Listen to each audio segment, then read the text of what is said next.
రామ్ చరణ్ నటించిన తాజా చిత్రం బ్రూస్లీ చరణ్ కు సిస్టర్ గా నటించిన కృతి కర్బంద బాలీవుడ్ లో ఎంట్రీ ఇస్తోంది. తెలుగులో తీన్మార్, ఓం 3D, మిస్టర్ నూకయ్య వంటి సినిమాల్లో నటించిన కృతి కర్బంద రాజ్ 4 చిత్రంలో హీరోయిన్ గా ఎంపికైంది. బాలీవుడ్ లో ఇమ్రాన్ హస్మీకి ముద్దుల స్టార్ గా బిరుదు ఉంది. మనోడు సినిమాల్లో ఉన్నాడంటే చాలు, సినిమాలో లిప్ కిస్సులు. ఇప్పుడు ఇమ్రాన్ హస్మీ హిందీ చిత్రం రాజ్ సిరీస్ లో భాగంగా రూపొందుతున్న రాజ్ 4 లో నటిస్తున్నారు. ఈ సిరీస్ లో వచ్చిన ఫస్ట్ మూవీలో డినో మోరియా, బిపాసా బసు నటించారు. రెండో మూడో భాగాల్లో ఇమ్రాన్ హస్మీయే హీరోగా నటించాడు.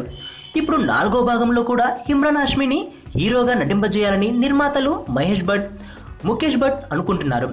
ఈ సినిమాలో ఇమ్రాన్ సరసన కృతి కర్బందతో పాటు మరో హీరోయిన్ వన్ ఫేమ్ కృతి సరన్ నటిస్తోంది.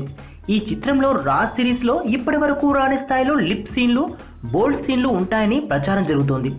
ఇమ్రాన్ ఈ ఇద్దరి భామలతో ఏ స్థాయిలో ముద్దుల వర్షం కురిపిస్తాడో అని అందరూ ఎదురు చూస్తున్నారు.